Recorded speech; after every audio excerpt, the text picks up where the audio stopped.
for years on end. Therefore, as I predict these things, Dread Mob has made its rise. So today we'll talk about the rise of the Dread Mob, though the downfall of the Orks as we keep free falling in the meta.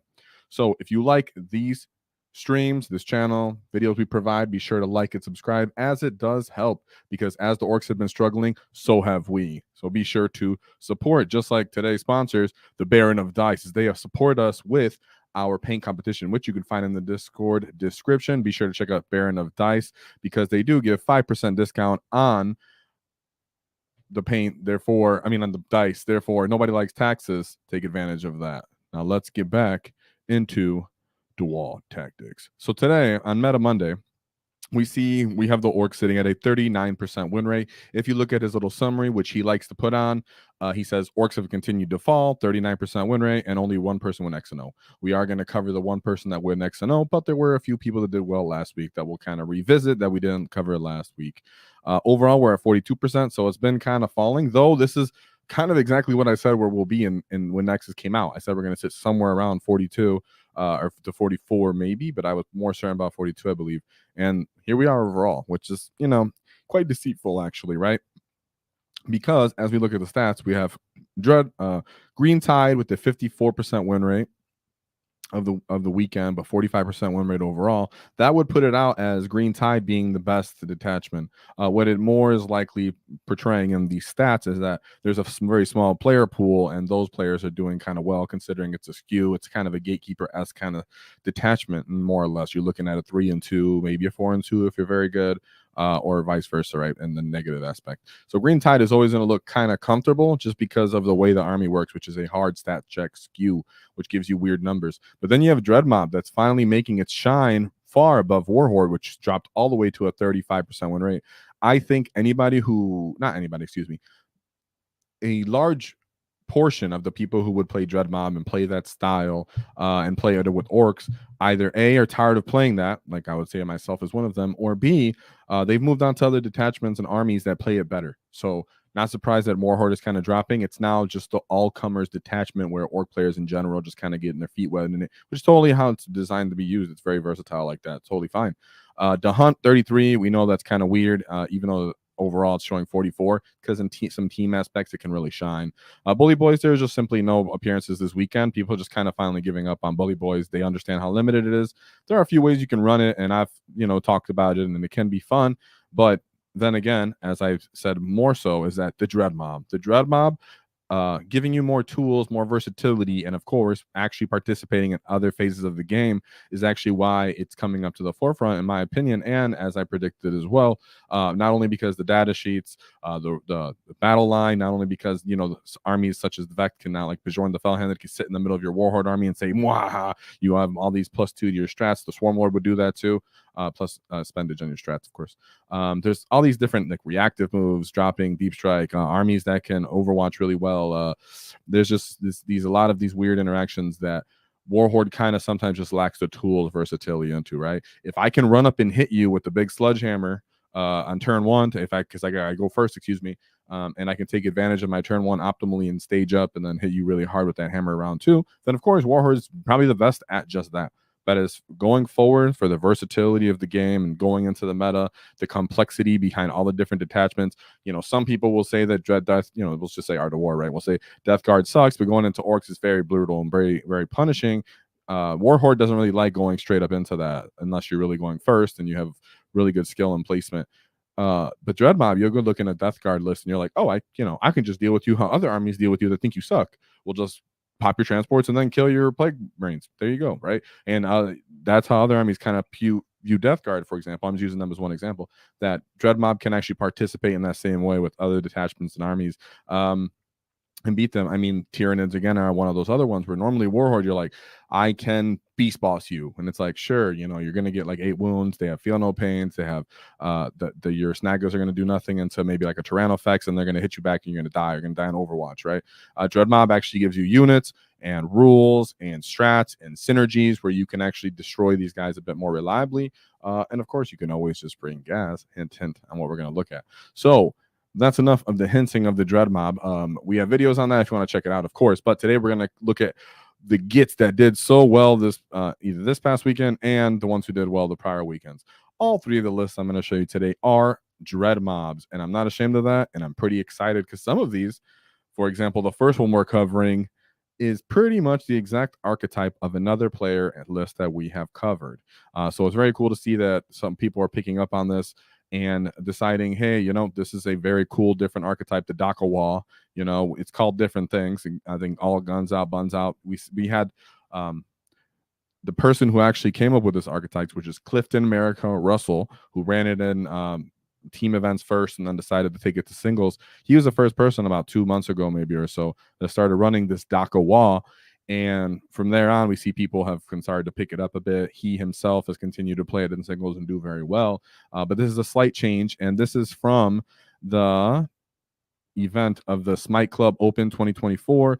The player who ran this list is Garth Hunt from U.S. Army Esports. He won 5 of his 6 games and tied in one of his games. So that's how he did. Let's take a look at this list, which he only made a minor tweak yet. A tweak I actually quite like with this Clifton Russell archetype list. So let's see what Garth ended up running in his change. So Garth had Zodgrod Wartsnagan. That is the number 1 change to this list if you've seen it before. So we have 3 units of shock attack guns, 1 with Get Finder goggles, and 1 with Smoky Gubbins. Get Smoky Gubbins is one of those enhancements that if you got the points, you go ahead and bring it. If you don't, not much of a big loss usually. Get Finder goggles, on the other hand, is one that you always bring. Always bring Get Finder goggles. Don't argue with me. No one will ever agree with you that I'm playing the game. Then you have big shock attack gun, just chilling with no enhancements, of course. This list has a nice thick core of 5 max unit of Gretchen. And now one of these units is being led by Zodgrod. So in the original version of this list, there's no Zod. I'll give my opinions on that as we go forward. 2 Stormboy units, 3 10-man units of Flash Kits, 2 max unit of Ludas. Each banner is carrying a custom Mega Blaster. So custom Mega Blasters have been the question. Okay, we all agree the consensus is Ludas are where it's at. Anybody from me to Happy Crumper, which Happy Crumper came out the video a long time ago as well, from his math hammering, that Ludas were legit. But what the weapon is on Spanners, what do you want to bring, right? What do you really want to bring? People are somewhat in the Rocket camp and somewhat in the custom Mega Blaster camp. The easy way to break this down is custom Mega Blaster gives you more damage peak potential and consistent amount of shots into those high toughness units, which are kind of what Orks struggle into for the most part, right? Even in this detachment, if you don't have other units, let's say like a Gorkanaut, you can really be intimidated by those units that want to just stat check you with good armor and thickness. On the other hand, rockets do great into elite infantry bricks, Terminators, Custodians, things that are 3 wounds, and you're like, I can get blasted into you in my rockets. So this is up to you as the individual. What are you more likely to see? If you're more likely to see big, thick boys, you might be more interested in the custom Mega Blaster just to peak the chance of a 7 damage, right? And you get 3 shots because in response you're about to get picked up as the looted unit, so you need those 3 shots just to come straight out, right? But if you're going to elite, thick, heavy infantry unit, there's those are Darkwing Terminator places, there's Custodians everywhere as Gatekeeper Army, go on and on, other Orks and such. 3 damage feels pretty good, so people like to bring the rockets on that. So you pick based off your meta and your archetype. Then you have 3 units of mech guns. 1 is a full 3-man unit of mech guns, and then the other are 2 mech guns only. Each one of these units, models, is ran with a bubble chucka. So all of them are bubble chuckas. That's a lot of dice rolling. Bubble chuckas are totally legit, guys. They're not a meme. Based off your preferences, we'll say, in dice rolling and some interpretation of the rules. You choose between Bubble Smasher, I go Smasher, but that's not here or there. My boy Garth did great with all these Bubba Chuckas, which is thematically hilarious and awesome. So let's take a look at Garth's win path, as my boy did get top 3 and take no losses. Here we go with the undefeated Orks, baby. So his first matchup, and this is what I enjoyed to see right off the bat when I looked at this, he went into Astra Militarum. So we have regimental engines here, 2 of them, a tank commander, 1 unit of Catachan jungle fighters, a Chimera, a Basilisk, Hellhound, 1 Lehman Russ battle tank, a Lehman Russ Demolisher, a Demon Rush Eradicator, and then a Lehman Russ Exterminator, and a Lehman Rush Vanquisher. Yes, he brought the large variety of all the same chassis of tank, but with a bunch of different weapons. So they have their different profiles. Some give better at AP, some are just straight better at dealing with armor, some are better, just straight up cheaper. Kind of throwaway, kind of like this Vanquisher, which is the cheapest version of it, but it's still good at killing tanks. So how they actually use these Lehman Russes, though it looks kind of spastic because they're all over the place, each one has its role, whether it be cheap that it can be thrown away or it's really good into one kind of profile. We have one Rogel Dorn, very reliable to be on a lot of these lists of guard lists, and then 2 Scout Sentinels. Though this list is very thick and armor heavy, that is also most likely its downfall when you finally look at this list that Garth did make the change, is that Zodgrod having the reactive 12-inch move or on the wall, just simply moving 12-inch moves, because to make that more clear to anybody who's new, Zod has access to a reactive move strat because he is with Gretchen, so give him the Grot keyword to use the reactive move. Therefore, when he is in the WAAAGH, his movement is 12. The reactive move is your movement. Therefore, he moves 12 inches on the wall, right? Reactively. Therefore, Zod being able to run up the table, be positioned, even these Catachan jungle fighters not understanding or really taking him too serious, move within range of him because they also have a scout, right? And so they move it closer and then they go first and they touch him. Or simply Zod scouts closer to a building, he goes first, he stages in that building, the Catachan comes closer, the Chimera comes closer, and then the dude just reactive moves even closer to them on the wall. It gets all crazy. A lot of staging and tagging you would need to do because this matchup is potent. Guard is one of those armies that has a lot of potential to kill us, has a real lot of great tools, great armor, and those durability stats, such like that. Bubble Chuckers, if they get that anti-vehicle, though, is chewing through these tanks like nothing else.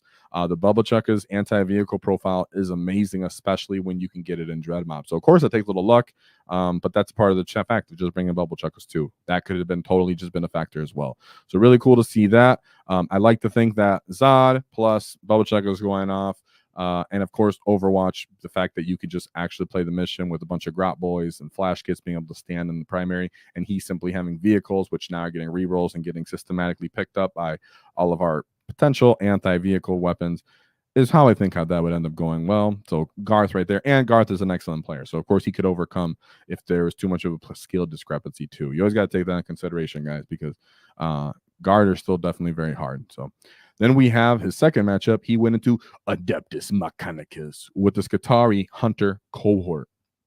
We have Belisarius Call, Skitarii Marshal, Tech Priest Manipulus, and another Tech Priest Manipulus.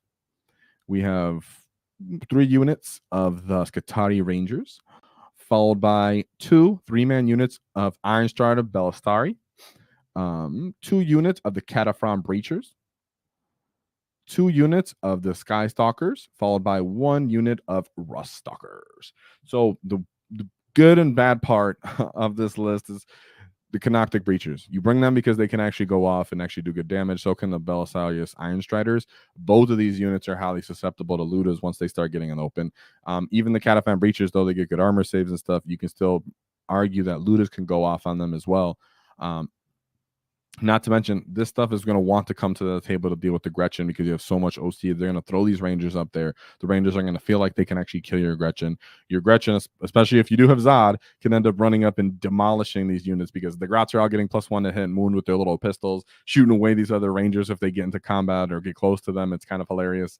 But like the Striders, Breachers, none of these things are really standing with holding the nasty firepower that's coming from this Dread Mob list. So in a gun versus gun matchup where 2 armies both have very good, shooting, designs, or we'll say they both have a shooting preference. We'll say that. How about that? The one that has a better, more reliable outcome, so which would be the Orks in this case, just because they have more bodies, they have nasty Overwatch, they have the good profiles for it, and they have plenty of chaff, right? When you're talking about point per point, what's better at shooting, a Cataphan or a Luda? Of course, a Cataphan Breacher is better. But when you're talking about an army that both armies want to shoot, the army that can actually bait you to shoot first and expose yourself and then reactively respond to you are the ones that are going to have the advantage in that matchup. So though, and I might have said it in verse earlier incorrectly, sorry if I did, though Adeptus Mechanicus as better point for point, statistically speaking, shooting into the Orks, we still have the potent enough profiles that once they start participating in the game and getting involved, they do start getting killed and picked up, and they're very, very expensive. The fact that we can just flood them with grots up the field and force them to start playing the game with us, and then our looters and our flash gets and our beck guns come out and start erasing them, and then those units themselves aren't very that expensive, which means if you're playing a Great WAAAGH, understand that you are going to face armies that are better at shooting at you. Therefore, you need to take advantage of baiting, right? And sometimes the enemy just doesn't fall for the bait. But right here, he got 92-point win. In his third game, he went into Grey Knights. He called it New Beginnings, but in this case, he got dunked on because it was a 92-point win. We had Brotherhood Librarian, a Grandmaster with First of the Fray, Grandmaster Dremesis Dread Knight, Kaldor Drago. Of course, he wants to jump on you turn 1, but you're going to jump into a bunch of grots. 2 units of 5 Terminators, a Strike Squad Marine, a big Paladin Brick, 1 Nemesis Dread Knight, followed by a Caladius Assassin, and some Imperial Breachers. We spoke about the Caladius Assassin, right? If you're playing Warhorde, you end up having to really pay attention to this guy. Super annoying. But when you're playing Dread Mob, you're like, well, none of my stuff is popping strats near you. So cool, dude, go stand over there. Of course, also when you're playing Dread the Grey Knights, the fact that you have a dumb amount of bodies means you're filling up a lot of that space. You're out OCing them greatly. And then when you do get exposed, when these paladins do get exposed, which when they're playing with the paladins are a stupid annoying brick of speed bump, essentially. They'll stick them 3 inches if they can within you, right up in your deployment zone, right up in your face turn 1 if they can, because they're expensive. You think they're not going to throw them away. No. Because they're expensive and highly durable and they can drop, and then if they kill whatever they're in contact with, if you get close to them, they can react and move back into reserves. Means that they actually have defensive capabilities built in on top of -1 wound. So they could, in theory, decide I'm going to drop paladins within close range of you and Kaldor Drago you and really pressure you on. But they'd be running into screens in this case, and you can really actually fill up the space. So many looters, so many flash guns, so many grots. There's nowhere for them to drop. Now they're actually playing the shooting game right across the table from you. And of course, they can make saves. They can just get lucky and get 4-ups. But your mech guns can actually shine out here and kill the Dread Knights. He doesn't have too many of them, which would be very problematic, but he doesn't. So it's about a Terminator bodies, meaning your looters can go off. Your mech guns, like I said, could go off, and then just strictly grots getting in the way, Zod being able to reactive move and force the paladins to come out. And even if the paladins come out, ignore modifiers and shoot everything into your grot unit. If it's the WAAAGH, there's a good chance they're not dying with Zod, the 20-man unit. Or if you decide to go to ground, or if it's for free, you could simply just do that, and he's not dying either. So it might come off as crazy, it is, but you totally can win this matchup. It is a big skill thing, though. Very big skill gap here. 92-point win. Great job there, dude, because I know that was a really, really good skill win to come over on the Grey Knights like that. Even though it's not what I would call the peak list of Grey Knights, because the tools and assets they have, they can give Orks a hard time. So good job taking them out with Dread Mob, with board controls and good strat, I'm sure, spending. So in his 4th game, sorry, I was taking a look there. This is where he tied. And he tied going into another Grey Knights list. This isn't the same one because the other one was called Change 2.0, right? Right here, New Beginnings 2.0. So this is another Grey Knights list, which is called Grey Knights Making Saves, because that's what they live on. They're like, we can get 2-ups and we can get 4-ups. If I make them, I make them. So we got triple Brotherhood Librarians. This is their version of I need to pop thick transports and our thick models and toughness units. Grandmaster Dread Knight, and Kaldor Drago. I believe the Sigil of Excellence is the one where if you target them to shoot, they can redeploy. So be careful of that as well when you're doing this matchup. Because they have redeploy when you get range of them, and then one of their enhancements is redeploy when you target them. Just Then you have Brotherhood Terminator, nice big brick, probably for Kaldor Drago again. Another Terminator unit, but a 5-man, 2 strike squads, which of course looters love to see that. Normally these guys are like, I'm gonna fire and fade, and the looters are like, that's cool, bro, but as soon as you're exposed and you're standing on the objective to score, I'm gonna just murder you. It's gonna be great when you start participating in the game. Looters think that too when they see those guys. Even though they get 2-up saves, remember they get 2-up saves, but just pure volume, just disgusting. Caladius Assassin and Quatoria Agents. Again, you see the Caladius Assassin. Again, if you're playing Warhorde and you're going to Grey Knights, their annoying abilities and indirect way of playing the game with you would start compounding you. Of course, you can still beat them. I'm just saying you have to think this ends up being a completely different style of matchup. Crazy board control. You're going to end up throwing these big breaks into things that don't matter. You do have to stop these Brotherhood Librarians from like individually dropping somewhere dumb. But in reality, they can kill themselves, or simply you can kill them and you start getting points for them. The mission can also make it not favorable that they're giving away all those. Oops, I think I just got rid of one of my players there for for my next list, but that's fine. I'll pull it up. Then we have sorry, if that was his 4th game, he did tie. You can see he was doing very well. We would have to know what the mission is to really distinguish what made the difference in that game for him to actually tie this time instead of winning. But the person that he tied with got 2nd right there. So it is what it is. Obviously, they're both exceptional players. So very cool to see that. Then we have his 100-point game, which he ended up going into Imperial Knights. So he was very excited for this, I'm sure, after that. We have a Knight Crastus and a nice Crastus Lancer. The other one's a Knight Crastus Etropos. Etropos? I don't think that is.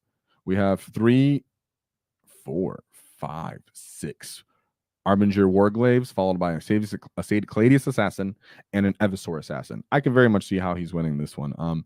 Funny enough, Zod is freaking crazy in the Knights matchup.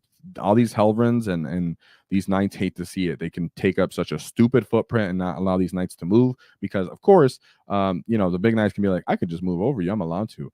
But you cannot end within an inch of them or on top of them. Duh. Therefore, I can just fill up the space where you're going to end if I pre-measure you. So a lot of time you can end up doing that. You can hurt the Armiger Warglaves with something like a Luda unit, maybe even a Flashgate unit, and then Zodgrod and his Grots can run in there and finish it off. It's kind of obnoxious and great to see. So this list can end up just getting torn apart all day. We have the strats innately built into this. And these units aren't running 2-up saves. Therefore, they are susceptible to our stupid volume of fire. And that's exactly what happens.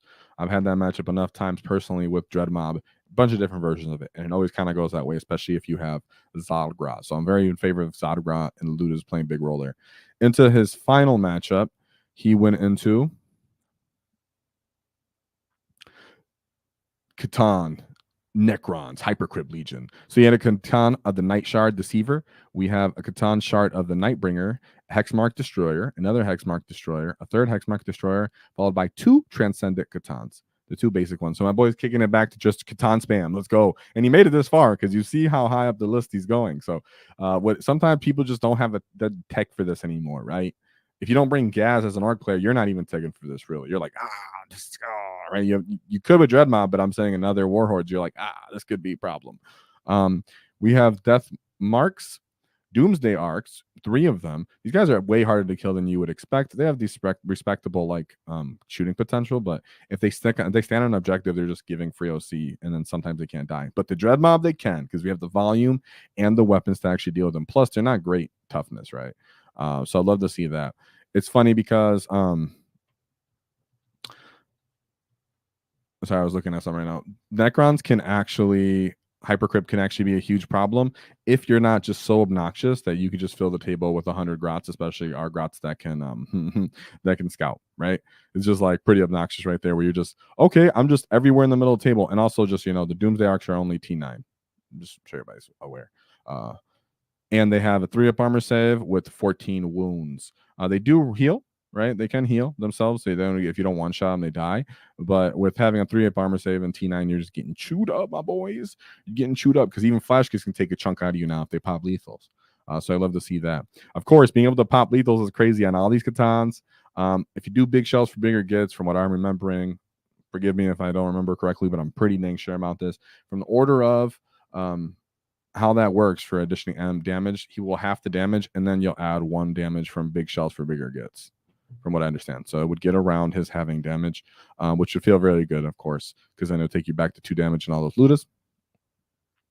All in all, I can see how you ended up being this, having crazy board control and the Necrons not being able to just drop right next to you, or 9 inches of you. And then even if they did drop within 9 inches of you, they're charging into Grots because they don't have volume, or Grots are stupid for Catan to try to kill, especially on the wall. They're pretty much going to just get dragged out for the end of the game. Of course, he did get 85 points, so I would like to see what the mission was. And of course, it's not that straightforward when the Catans can just straight up kill as much as they want, and a lot of them are tiny little models, so they can hide like the Nightbringer and Stage and everywhere and kill. So you didn't get a blowout score, but it would be a very much an uphill battle for the Necron. So shout out to Garth Hunt for his Dread Mob list. Let's take a look at it real quick one more time. He had what we would call a Clifton Russell archetype but he was running it with the twist, which is Zodgrod Wartsnaga. In my opinion, that's the kind of twist you want to put on this list, and I'm very much in favor of that.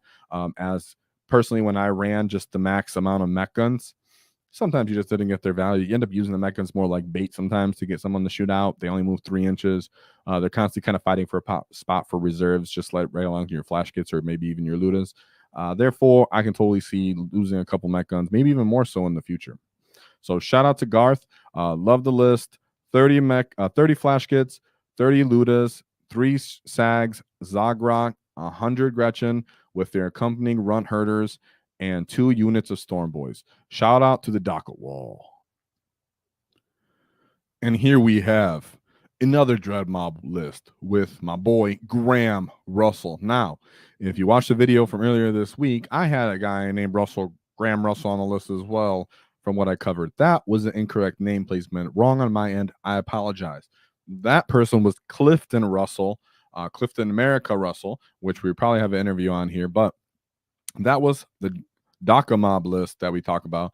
But here we have Graham Russell, who also runs Dread Mob, but he's not so relegated to that DACA WAAAGH. He has his own twist and the different ways he runs the list. So he's done well. Here he has gotten a second place placing at the Toys of Mass Destruction GT, where he went 5-1, got second place. It was a smaller event, but he's been showing to be doing quite well on and off with this list archetype anyway. So I wanted to just show it off because I think it's a good way to look at the different ways you can play Dread Mob and not be restricted to the DACA mob or things like that, which is why, like I said, we're going to look at 3 different Dread Mob lists today. So with this list, actually, I have some notes because he's a part of one of our Discord members. So if you see him, give him a shout out, ask him questions. But let's go into this list. So we have a Dread Mob, 1995 points, with Ghaz Thraka. Yes, my boy did it. He brought Ghaz. 2 units of Big Mech with shock attack guns. 1 with Get Finder Goggers, which is mandatory, and then 1 with Smoky Gubbins, which I always say isn't mandatory, but you usually have like weird points left in anyways. We have 2 10-man units of boys, followed by 5 10-man units of Grots, 3 trucks, 1 5-man units of flash kits, a Gorkanaut, a fat 6-man unit of Killicans, 2 max unit of rockets. These spanners, sorry, I said rockets.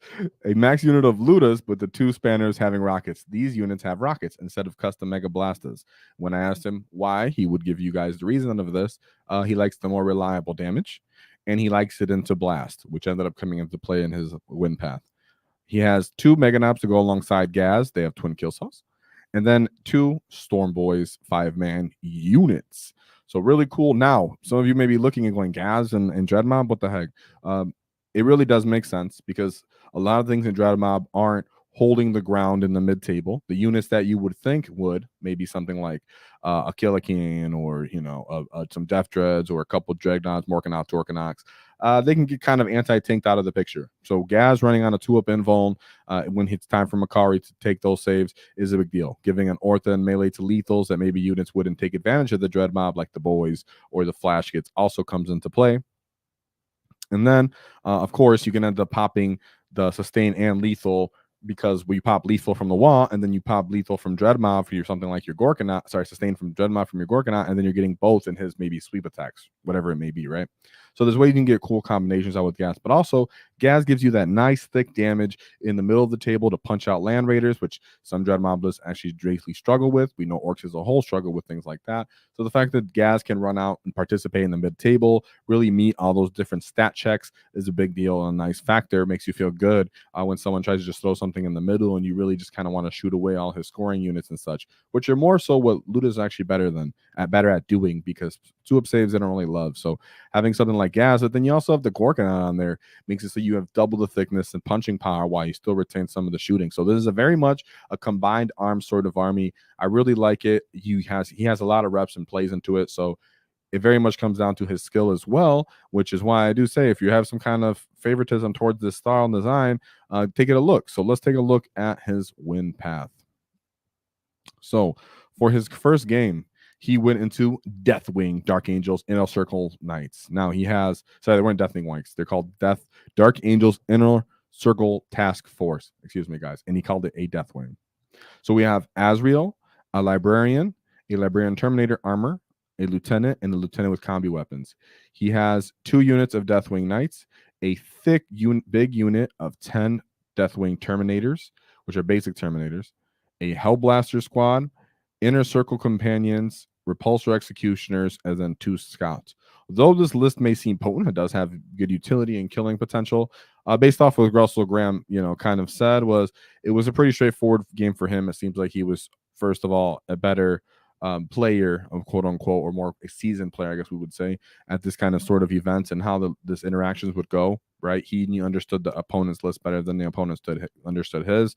Therefore, when it was time for these Terminators to move around, they simply walked, and he overwatched them with Ludas and picked up 4 of them. Like we said, he has rockets, so those rockets went off on blast. You end up getting sustained, and then all of a sudden you're just picking these dudes up when they really don't expect it. So picking up 4, almost half the unit, just simply from Overwatch, can swing the game. But he pretty much was saying that's how a lot of it went, where he was overwatching, picking up units all over the place, left and right, wasn't really respected by his opponent to that degree, and had good plays and placement. So shout out to him. Not easily done. And sometimes the dice can help you, and then sometimes you can just pick up dudes on Overwatch and it still counts, because if you're an Ork player, that happens to you. So that's a great use of stratagems and Overwatch, and that's a consistent thing we see with Dreadmob. You really want to take advantage of the Ludas and their Overwatch. It's essentially another shooting phase because they innately already shoot on 6s. So Overwatch just feels natural to them. Giving them sustain and then rerolls really takes a difference of that too. So it's all good. Then we have his second game, which was Necron's Awakened Dynasty. He was pretty happy about this game because he's had issues with Necrons from last tournament. Shout out. He had Chronomancer, Necron the Nightbringer. He had Hexmark Destroyer, Locust Destroyer, Royal Warden, Scorpek Lord, Technomancer, Immortals, Canoptic Wraiths, 2 Doomstar Arcs, a Locust Heavy Destroyer, Ophidian Destroyer, and then a big brick of Scorpek Destroyers. I almost read that name wrong. So he has a bunch of destroyers on the list. Pretty good at killing, really. Ophidian Destroyers are a little faster than you expect. And he was playing Awakened Dynasty, which these guys want to survive. They're their durability aspect in them. Very cool. But in this case, he was quite familiar with them, but he also said he was quite comfortable with the terrain, as there was crates in the middle of the table, and the Gorkanaut was able to move over them and get a nice charge into the heavy destroyers and kill them, and then ended up taking his backfield objective. So a lot of the time when you're playing with something like a Gorkanaut, especially into Necrons who don't love big, heavy duty, high toughness units, when you just shove them kind of in their face. There's other armies will play like Grey Knights that don't like that either. If you have your Gorkanaut, just be hyper aggressive and try to get it on their side of the table, right? Sometimes I just look at these matchups and I'm like, I'm putting my big boy on your home objective. You got to stop him. I'm not really thinking too hard about it. I'm just trying to get there. And that's what happened. He ended up getting there. Of course, when you take someone's home objective in Nexus and you're punching them off it could be a big deal. So overall, he was just hustling, bustling over the table, really took control of that game and was able to kill things systematically as he had to. Now, into his third game, he went into Astra Militarum. This list was called Trench. He had a Canadian Command Squad, Canadian Command Squad, Gaunt's Ghost, which is a nice little janky, gimmicky kind of unit, but it does have infiltration, and it does have other data sheet abilities and stats like stacking buffs they can get as each person in this unit's a character. They have Lord Solar Leontis, a tank commander, and then they have Iron Hand Strachan. So Iron Hand Strachan may seem kind of memeish, but I promise you he's not. You may think that because he comes off being memeish as he's a part of a Catachan leader, but if this person is a Mordian Glory watcher, as sometimes I am, shout out to Mordian Glory, you can see that he's in favor of them because they give you the nice punching factor that these guys normally fail to get. So he actually gives the Catachans lethal hits, and then each time he makes a charge, he can reroll the hit and the wound roll himself. Because this model, he's anti-floor plus monsters, and he's 6 attacks, hitting on 2, strength 6, -2 damage. Alongside, of course, all of the little Catachans that are in his unit, which are right here. Takes a nice simple unit, and they scout, right? So he has Cadians, 2 units of catachance. Sorry, 3 units of catachance. That means these guys are all scouting. And then you can put all these guys in the chimeras, and they can adopt the scouting keyword because these are dedicated transports, and you can scout right into the middle of the table. A fat unit of Bullgrin that can reduce damage because they're annoying. Leman Rust Demolishers. 3 of those really effective shooting profiles. A Scout Sentinel and the Tempestus Scion Squad for scoring, and an Evisor Assassin. So Russell said in this list, he felt like he just messed up on the deployment. He deployed badly. He felt like his plan wasn't even really that good. And when he brought the Killicans in from Strategic Reserve, they failed to destroy Leman Rust despite using 2 strats. So he would tell them to re-roll shots and big shells from bigger gets. I've had this experience too, dude, because they're blast. They're not a reliable amount of shots. They also only have -2 AP. Yeah, they can totally fail. Killicans are not where it's at for reliable outcomes in shooting. Even with the 2 CP investment, it's crazy. Just Killicans, as much as you really want them to work, they just really aren't working, dude. Like for me either. They can work on this list, and of course Clifton can make them work, but I mean they don't do reliable work where you need them to, and they can end up throwing a game just like that. So he ended up just losing a bunch of kills. He ended up getting killed just pretty hard in return from that, and you can see just Guard have a lot of weapons and tools into this. The Demolisher cannons would annihilate a Gorkanaut right away. Volume of Fire eventually would shoot through Ghaz and everything, and you're just stuck just getting outstatted sometimes, and that's what Guard right now currently do really, really well into Orks, and it's just going to be a constant hard hill to climb. If it's an optimized Guard player and a guard list with a good, equally skilled Guard player, a lot of the times he's going to have a lot of leverage on you, and you're just going to have to know that going into the matchup. Try to do as best as you can. So Russell Graham took that loss, but he went to his 4th game. He went into his Eldar. It was a Prince Yariel, a Spirit Seer. Oh, sorry. And this was a Eldari Strike Force Battle Host. It was like a Wraith list like design. He had 2 units of Guardian Defenders, Ranger, Warlock Conclave, 3 units of Wraith Guards, 1 with the Ghost Swords, 1 with the Force Ghost Axe, and then 1 with the Wraith Cannon. 1 big Wraith Knife, possibly for fun, but the guy was, well, from what he said, it was actually a skilled player, but this was a bit more him just trying to have fun with the faction, which I get it. You don't want to keep playing the same detachment rules, quote unquote, like I said earlier, for Orks. So this Eldar player probably was, but he's a very seasoned Eldar player. So it was a lot of synergy on this list. And then he had a Wraith Lord, 3 of those, which I think for 145 isn't that bad. So shout out to him for this list. He said it was really fun. It was a top player. The Gorkanaut and the Wraith Knight had an epic fight, but honestly, he felt like he was pretty much in control in this matchup and had a pretty easy win. Of course, between Overwatch and the Volume of Fire, none of those units have great 2-up armor saves, and whittling that down. Of course, you can also pressure Eldar once you start becoming leftover anyways, so that's just how it is. Then we have his 5th matchup. Sorry, guys, making sure I'm not jumping places here because there's a lot of stuff to manage. He went into Tyranids, and he called this num list. He has a Neuro Tyrant, 1 unit of Gargoyles, 1 unit of Hormagaunts, 1 unit of Biovores, 3 Exocrines because they're amazing, 2 Lictors, 3 Maleceptors because they're also amazing, 2 units of Neurolictors, 2 units of Radveners, a Tyrannofex, followed by 2 units of Von Ryan Leapers. So he said, again, a fairly comfortable win. Whenever he put things on objectives, he simply just annihilated them with Ludas. He got Ghaz involved with the Heroic Intervention. And then he got into range of the Tyrannofex, but didn't kill him fully. But he did end up killing him eventually. He said he also left boys in his home field so they could stick you the objective. That way, when he did Shadow of the Warp, he wouldn't lose his own field objective and wouldn't lose primary. It was Purge the Foe. So him being able to kill more stuff like these Von Ryan Leapers, these Ravengers, these individual Lictors and characters, as he's killing all these things, he's getting Purge the Foe and just kind of annihilating them. So that ended up making a big deal for him, and it felt really good. Remember, the Ludas have nasty range, 48-inch range, and then when you get close, they get close. And Exocrines can actually get picked up by our stuff in return. And they don't do great into high toughness things. So a lot of the time, these Exocrines are going to be focusing down that Gorkanaut if they can, hoping that he feels battle shock, things like that.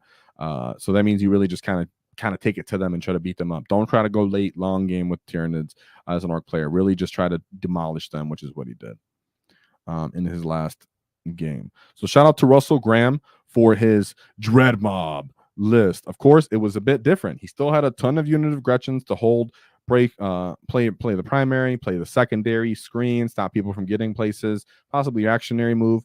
10-man units of boys for skirmishing, which felt really good, most likely, and the flashes if he had to. Of course, you can put these things in the Gorkanauts if you want.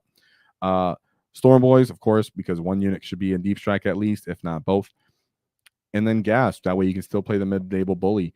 Ended up being a huge factor. He really said that he's going to end up taking this list to another big 900-person event. He said he's going to keep the Killicans, which, my friend, not, you know, you're the one doing the performance here, but it's just maybe you find something else for the Killicans. I don't know, right? Maybe Zod, just considering. But he does want to do one melee unit, so he's considering scrap jets, and something, and dealing with enemy infiltrators. But like I said, you really might want Zod for this, and maybe even commandos. Who knows? But Zod, because he can do what you said based off. And I'm replying essentially to Russell Graham right now, guys, if you know. Based off what his notes said, he wanted to deal with infiltrators and cheap trash. Zod kind of helps with that, because even if they do infiltrate, kind of stop you, you can run up and beat the crap out of them with Zod and the super grots. And then it does cause bait and reactions from your enemy opponents. I don't like to throw Zod away turn one, but I'm just saying, if you're having these interactions, there are answers, and I do think Killicans maybe can be less CP investment, because they're kind of not worth it for like reliable outcomes, which you're going to a 900-person event. So you choose what you want to do, because you did say boys and trucks, and you can see you already had boys. Sorry, you used to say war bosses and trucks. So you already have boys. So I think those are better way to go. Killicans, I'm just not feeling my get. And as for, like I said, he's really into Ghaz for the flat 3 damage, and he's really into the rockets for the flat, Ghaz for the flat 4 damage, and the rockets for the flat 3 damage. So shout out to my boy, Russell. Did I say Russell? See, I did it again. Graham Russell, who's in our Discord. Shout out to you and your great Dread Mob. Whoa! For making the Gorkanaut shine, making the Killicans, making it up to a podium, and really playing all the units that I love to play, including Ghaz. So shout out to you, Graham Russell. I really liked your list, and I definitely look forward to seeing how you do going forward. And last, and certainly not least, we have the final Dread Mob list of the night. Now, this game here is Brandon Van Den. He's actually been on the channel. He was the first ever channel guest back when we had horrible audio and video, and we had like 400 subs or something, right? So, but my boy was there, so I'm glad to see that he's still doing well. Nova is his event, and Nova is where my boy shines. So he got number 46, but Nova's like 300 and something players. He ended up playing, I think it was 9 games, right? 9 games, right? He ended up playing 9 games because he actually made it that far to you continue to keep playing that, right? Because not everybody played that. If you look down these rankings as I'm scrolling, 6 was kind of the regular. I've showed other players, but he was the number 1 performing Ork player. There are other good players. Shout out to Wildcat in our Discord. Right? My boy's Wildcat. Make sure I mess up his name. I don't know. Tiger Melts, excuse me. Shout out to Tiger Melts in Discord. He did well too at this event. But Brandon, with his Dread Mom, ended up getting 5 and 4. Of course, you can see he ended up losing most of these tail end games, which are against a lot of, strong, really well developed lists. Nova is a really potent environment and battleground. So I thought it was pretty cool, because he also brought a quite off meta Dread Mob list where there was a lot of units that not a lot. There are several units here that I didn't necessarily agree with him bringing, though he's a channel member, he's a Discord member, he's been around for a hot minute, so we talk all the time. And I'm glad that he openly disagreed with some of the things I said and came with his own twist. Yeah, one thing that he really did like that, I was able to convince him on, shout out to Brandon, was Zodgrod and the Commandos. Yeah. So let's take a look at my boy Brandon's list. We have 2 units of big mechs with shock attack guns, followed by Boss Snickrot as his warlord. He has 1 simple mech with Get Finder goggles for ignoring cover, and Zodgrod Wartsnacker. He does have that big Gretchen unit for Zodgrod, 3 small units of Gretchen, 2 trucks, 1 mech gun unit. This mech gun unit does have custom mega cannons, and that's because the mech for ignoring cover is with them. 2 dreads, Both of these Death Dreads are, more suicidal than anything because they run 3 custom mega cannons and 1 Dread Claw, followed by 30 flash kits, so 3 10-man units, 1 commando unit with a breacher ram as the special weapon he brought, 2 Ludas with custom mega blasters as the spanner weapons, and then a unit of Storm Boys. Now, the reason why he brought custom mega blasters is because he wants better outcomes against high toughness units, and he wants more reliable amount of shots. He brought the Death Dreads, which I like to call the nukes because they kind of blow themselves up. Because he wants to kind of try to destroy enemy transports and vehicles. If you can pop reroll hits and big shells for bigger gets on these guys, you can put really crazy damage on units, but some you really can't, which we'll talk about when we go over his win path. So overall, really cool that he actually ended up bringing 2 units of trucks. You don't really see those all the time in Dread Mob. The fact that he brought commandos and Zod felt really cool to see because he thinks, and I agree, that mantles really help with Zod's ability to position. You can either use the infiltrators to stop enemy scouts. That way your scout can reactively move, or you can use them intertwined to pressure the enemy opponents, screen, stuff like that. So in tandem, they help each other. They make each other better. You can argue for either or individually, but together they really do benefit each other. It just becomes very expensive. And most people kind of overlook it when you're looking for Dread Mob because you're looking for more killing stuff or you're looking for big walkers.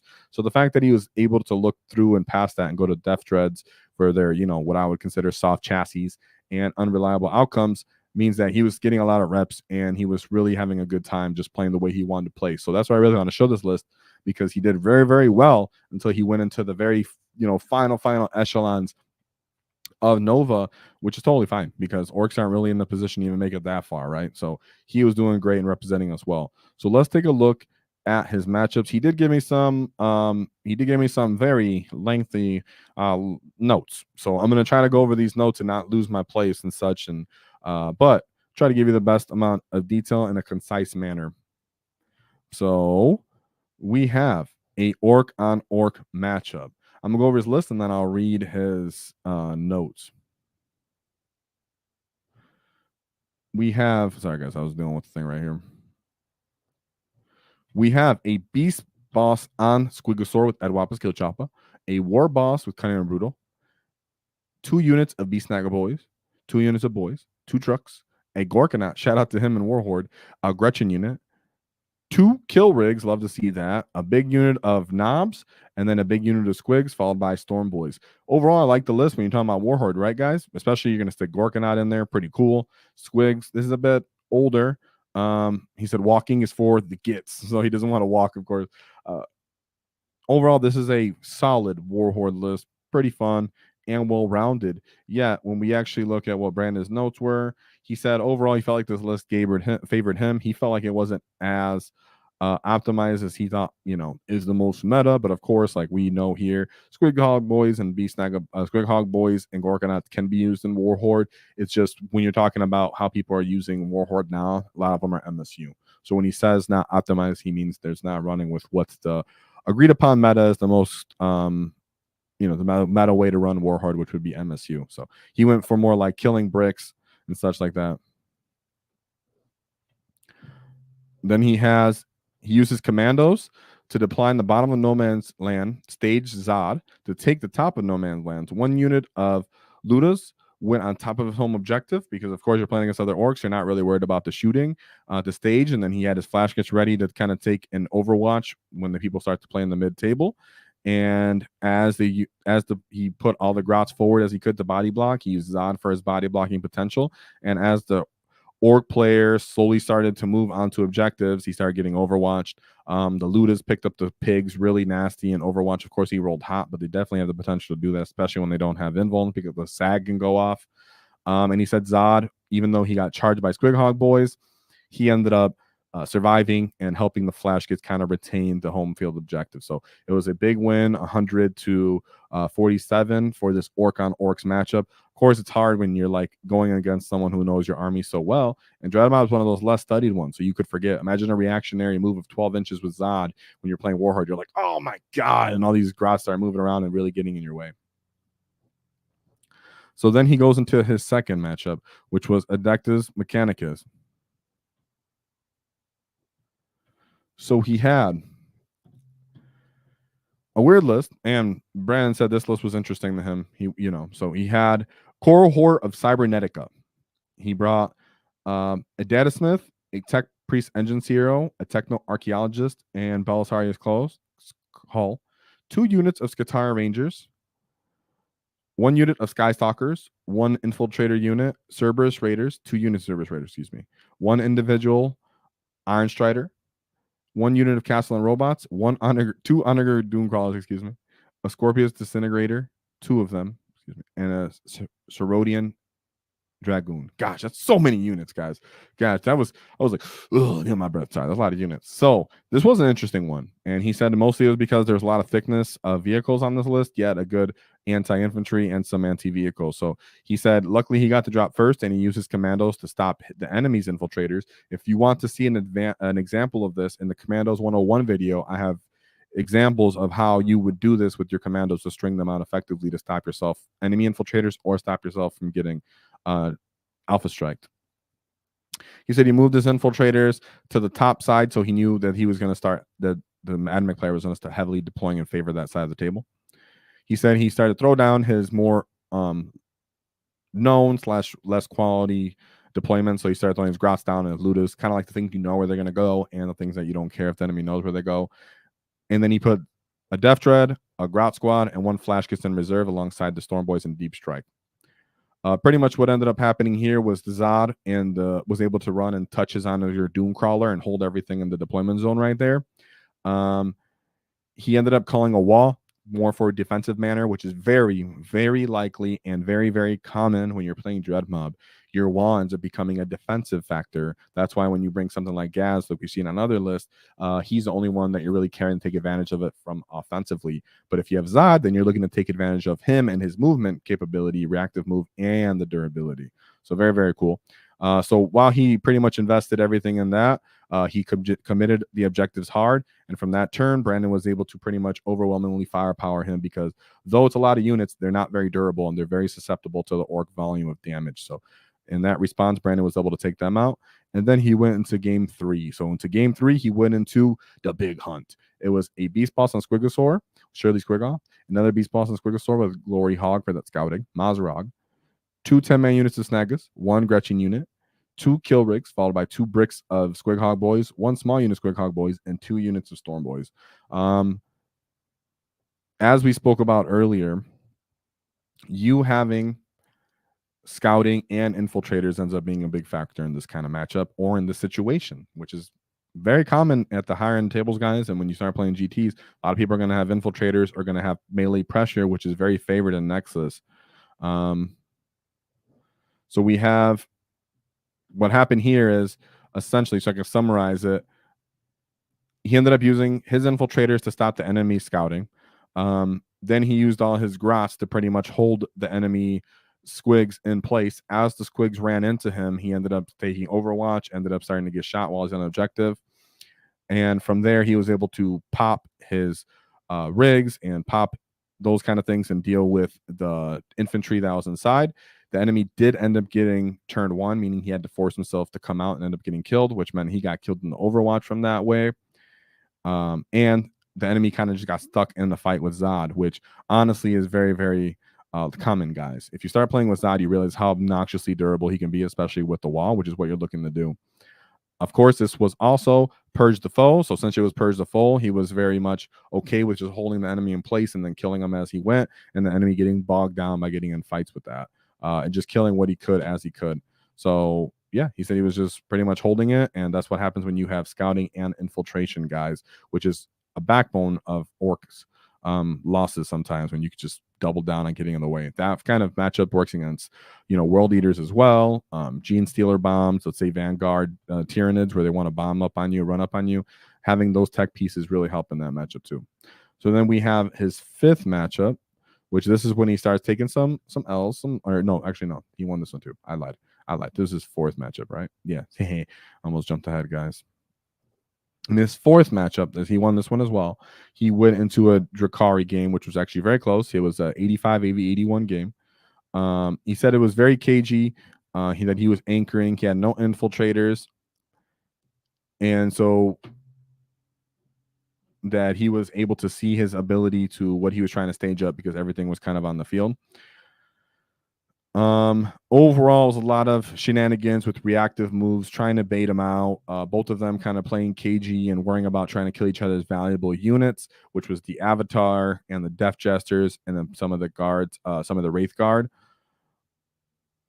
Overall, he said he just had enough volume to kill him and kill the scoring units. And as they started to run out of time, they both agreed on their potential and came to the consensus of the score. Then he went to his 5th game, which against Blood Angels. This game, I should show it. Sorry, guys. I jumped. So that's what happened to our Eldar game. He pretty much said it was very cagey. He had a bunch of play-by-plays, but honestly, I'm not going to go over all the play-by-plays on stream, so you guys can check that out in Discord. But this, in his 5th game, he went into the Blood Angels, and this game was actually on stream. So he said this is the stream game, so you can go watch this. Let's take a look at this Blood Angels list. He has a captain with the jump pack, Commander Dante, Lamartis, sanguinary piece with the 2 sanguinary priests with jump packs, of course, for that 5 I feel no pain, very obnoxious, and then Sanguinor. We have 3 units of intercessors with jump packs, followed by 2 bull predators. These guys are essentially mini versions of Land Raider Redeemers. They get great flamers that are strength 6 -2 damage. Then he has 2 Death Company Dreadnoughts, followed by a brick of Death Company Marines and a Reaver Squad. The Reaver Squad's cool, different, twist. What he's saying here is he pretty much used Zod units and the commandos to string out, act like a nice big screen, which is typically what he always does for melees, which is what I showed in the commandos one-on-one video as well. So you can check that out if you want like a visual of this, right? And he said he did that so you can bait out the enemy so that they could stand on the objectives and get rerolls. And what he's saying, if I could again, I would call a turn 1 with WAAAGH, with Zod, excuse me, and the commandos to take advantage of that and run up into him and try to get the initiative on him as well.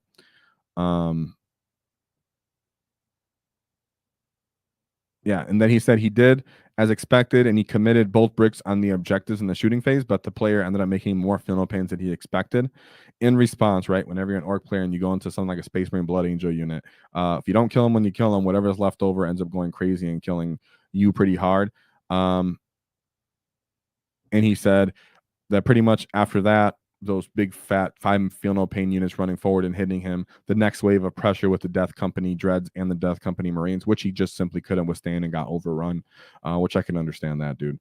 Very killy, this list, and Blood Angels. We'll see how they look going into the future as they're getting their book. Then we have the 6th game. So we have 1, 2, 3, 4, 5, 6. Sorry, guys. He had a lot of games.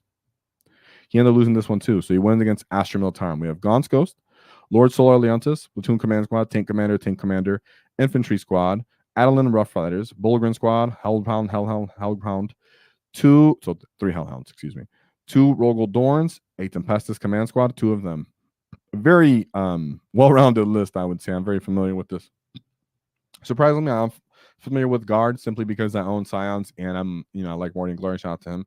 So you have Ghosts with their infiltration and other different shenanigans like reactive move, I believe. Solar Alliances for the free CP, and then Platoon Command Squad to really throttle the shooting just alongside with those tank commanders. And the Rough Riders are good for counter punching when people get stuck in your Bullgrin Squad. So what he was saying here was this was the Bullgrin Squad. Make sure I don't mess this up. Guys. Hold on. 1, 2, 3, 4, 5, 6. Okay. Maybe he messed up his own notes. He wrote for game 6 it was Salamanders, which is the next one, I think. Did I miss something, guys? Hold on. Maybe I missed one. This is game 5. Yep. And then game 6. Sorry, guys. I'm just making sure. He wrote Salamanders for that game, but I think he meant that wrong. What he was saying was... Okay, yeah, he did. I think he did this out of order, guys, just so you know, when he was looking at his... Yeah. He did it out of order when he sent me the notes. Sorry, guys. He said this was his game 8 when it wasn't. Sorry for that. So whatever. So this one he was saying it was super hard in the bill slithing phase. He didn't know any counters to this list. He pushed the Hellhounds forward, the Rogel Dorns, and the tank commanders, able to pop everything that he wanted. That was a vehicle or armored Hellhounds, fried the commandos in Zodgrod. He melted all his Ludas when they came out. Zodgrod as well. I mean, the flash kits as well. He said he had a good job of taking out the mech guns, and he went first, which is why I'm not in favor of a bunch of mech guns, because they're so freaking slow when you can get an angle and they're just gone, and they're super soft. Honestly, Militarum, even though you're like you can bring gas for like the killing thing and such, even then it's very difficult. So when, like I said before, if it's a very optimized guard list, you're going to face a lot of problems. And Brandon just admits that. So do a bunch of different orc players. Let's take a and so no shame there in losing to those guys. Sometimes it just happens. So we have 4, 5, 6, 7. His 7th game, he went into Space Wolves. Yeah, okay. This one's good. So pretty much this was Storm Jail, guys, which you guys are familiar with, because they have been storming the meta with the Stormlands for quite a hot minute. So he said he was excited for this matchup. Let's take a look at this one because all Space Wolf jails are a little different. He has Herald Deathbolt, followed by 3 Wolfguard battle leaders on Thunderwolves, followed by 2 Wolf Lords on Thunderwolves. Wolf Lords on Thunderwolves. He has 3 units of 5 jump pack intercessors, Scout Squad, 2 5-man units of Wolfen, followed by 3 big bricks of cavalry, and 2 Vindicators, which Vindicators are awesome. Honestly, Vindicators are pretty awesome. A little jelly. Of course, they have access to Armor of Contempt. They can pop smoke.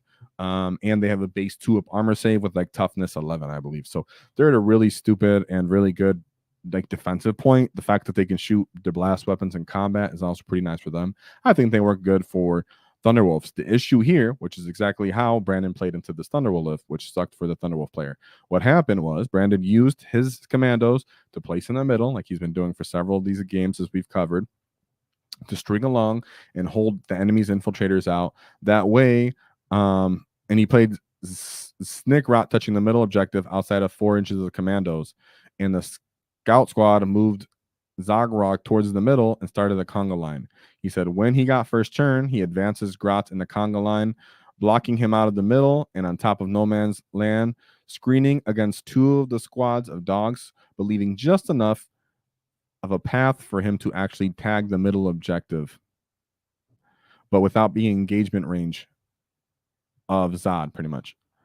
So in that sense, he baited his reactive move, and when he reactive move, and the unit ended up in the objectives, he was later able to overwatch with the Ludas onto that unit.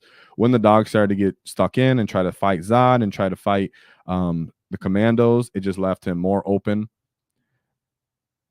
Left him more in the open, and in that case, he was able to just simply kill him more and more. There were some more little nuances to that, but all in all, being able to pretty much control where the Space Wolf, Thunderwolf cavalry can end up and baiting them onto objectives is very much how you kill them, because though they have defensive capabilities to this, a lot of the time they're hoping you hitting on 6s will be a factor, like a big detriment to them, and you're already hitting on 6s as the orc player, so you don't really mind, and you just have all the volume of damage that you're like, okay, take 3-ups and take 4-ups, I'll just kill you anyways, with all these damage 2s, and that's just enough to melt through them. So he ended up winning that with a 92-point win. It's funny because him and I have talked about that Space Wolves matchup so many times, and I'm glad he had the tools to really melt him, because that Space Wolf matchup is actually one of the reasons why I looked into Commandos and Zod so meticulously and was so adamant about them, because they were taking over the meta when I was suggesting them the most. So shout out to Brandon. I'm glad that worked out for you. You got that fat win at the end. Then we come down to his last 2 games. So here we have the Salamanders. It's a Captain in Gravis armor. These are the Firestorm Assault, of course. Captain in Gravis armor, Captain with jump pack, 2 of them, Lieutenant with combi weapons, Aggressor, 2 units of Intercessors with jump packs as Mac units, 1 5-man units of Intercessors with jump packs, 2 units of 3 Eradicators, 1 Land Raider Redeemer, 1 Repulsor Executioner, another Repulsor Executioner, 2 Scout Squads. So what he was saying here is the table full of flaming nonsense was very, very problematic for him. A bunch of small units of 5-man intercessors ended up playing a bit of a factor. He said, I played my normal commandos to kind of hold them out the middle, but opponent got first turn. So as he scouted and he tried to bait with Zod, the player didn't really take advantage of it, and he stayed in the Land Raider and just parked the Land Raider in the middle, which does happen, which having a Gorkanaut would help you, but then the Gorkanaut's super susceptible to getting shot from other anti-tank. Having Ghaz does help with that, but then you do need to sacrifice a big chunk of other things. But that's usually why you bring like a Ghaz for Land Raiders, but that's so hard to see in hindsight. That's just like that one matchup. This is the right play for the Space Marine player that was a huge factor. And Brandon does admit to that staying in the Land Raider and just parking him in the meadow was very hard, as his Ludas had a hard time killing him, and he wasn't taking the bait of things to kill. So long story short, even though he didn't pop the Land Raider, he still had a hard time killing the aggressors. When they came after the looters, they killed them, and he wasn't able to hold primary. The player did a great job of screening the whole time, and he couldn't do a secret mission with Snickrot, which was what he was trying to do at the end. But like we said, guys, when you start getting to those really elite players, they're not letting let you get away with deep strikes, with Snickrot, just stuff like that. Because at the top level, that's what those people are due to beat each other at the very end of the game. They're like, okay, I only have to beat you by 5 points. So they know, don't let people get any kind of free points or positioning, because that could just throw the game away from you. You know, a lot of the time, that's why I bring 2 units of Grots, because I'm looking to screen, and that's what that get did too. So it happens, dude. It just happens. It's a hard matchup. All those flamers and stuff, dude. Salamanders. Then we have his final matchup, which was into Space Wolves. This one was a different version of Space Wolves, of course. Make sure I didn't miss this one, guys, for me from his notes. No. Okay. So then this one, he had Space Marines, Gladius Task Force with Space Wolves. I'm making sure I didn't miss this one, guys. No, oh, nope. He said, let me read this real quick. We have Ragnar Blackmane. Yeah, Ragnar is kind of cool. Ulfric the Slayer. Wolfguard Battle Leader on Thunderwolf. Another Wolfguard Battle Leader on Thunderwolf. 1 unit of Assault Intercessors. A unit of Blood Claws. 2 units of Assault Intercessors with Jump Packs. An Infiltrator Squad. Land Raider Redeemer. Repulsor. Another Repulsor Executioner. 2 units of Scout. A Brick of Thunderwolf Cavalry. And a Caladius Assassin. So he said this game was close, and it was his to lose. He was really just pretty fatigued from playing a lot of Warhammer, is what he's saying, which I could totally understand, guys. This is game 9, I believe. Or 8 or 9, whatever. And he said he did a great job by blocking out the Thunderwolves and everything, but he did a good job at picking out the Land Raiders and stopping them from getting into the middle and the trucks. But the other player focused really good on popping his trucks, feeding him a little more of the Ludas than he wanted to Yeah, he ended up exploding the Ludas a little more than he wanted to, them killing him. He also ended up rolling Hazardous, which eventually caught up to him and killing him. He lost a bunch of the skirmish exchanges, and he wasn't able to score from the secret mission as well. Oh, wait. Yeah, pretty much he didn't do his broken wall secret mission, and he lost the game by 4 points, I believe. So shout out to him. When you're playing that deep into it, anything can happen. That's a close game, because that's a bit more of a diverse Space Marine, Space Wolf list, which means you have more tools and reaction abilities to it, and your profiles go well into it. So shout out to him. So shout out to Brandon for bringing his unique Dread Mob, which is 2 big mech shock attack guns, Boss Snickrot, 1 mech with Get Finder goggles that goes alongside those 3 mech guns, Zodgrod Wartsnagger with the Super Grots, 3 10-man or 3 minimum size units of Gretchen alongside the big unit, 2 trucks, 3 mech guns, but 1 with the all 3 of them with the custom mega cannon with the mech attached to make it for that crappy AP. 2 Deff Dreads, 3 units of 10 flash kits, 1 commando, 2 10-man unit of Ludas. Both the spanners in each unit have custom mega blasters, followed by the Storm Boys unit. So shout out to Brandon and his Dread Mob list for doing so great at Nova, having such a long, strenuous win path, and really facing it, going toe-to-toe with the top of the meta. So you can't win a mob, but you definitely represented. You made the Deff Dread actually get their time in the sun, and I hope you consider dropping them so that you can play the mid-table a little bit more. Right? So shout out to Brandon for the Dread Mob. Whoa. So, guys, with that being said, pretty excited to show you this. You know, I have a couple videos talking about Dread Mob. You can see that I covered them actually a bit more than all the other detachments, and there's a reason for that. So now we have come into the season of the Dread Mob, and I really hope that you guys take advantage of this, take advantage of the complexity of detachment, the ability to spike damage, and don't be so limited to what's bad and what's straight up trash. Look at your meta, because what is in your meta and your play style is what should be the priority when your list design comes into play, right? What everybody else plays, what everybody else ranks orcs and considers good as orcs comes second when it comes to filling the rest of your list. The primary core of your list should be 1, the archetype you want, and then B, the units that you favor most and the style you favor most. And with that being said, Dread Mob gives you the tools alongside with a good amount of Ork Flair and a nice Daka wall to where you can either play a really good combined arms where you bring combat units, you bring a Ghaz, you bring some melee skirmishes, or you stick to the big walkers and get some killer cans involved, some Gorkanauts involved. And on the other side of that, you can just go straight skew, bring 100 grots, and bring all the Daka you'd ever need. So everybody should be giving Dread Mob at least a little bit of a second look, including you guys at Art of War.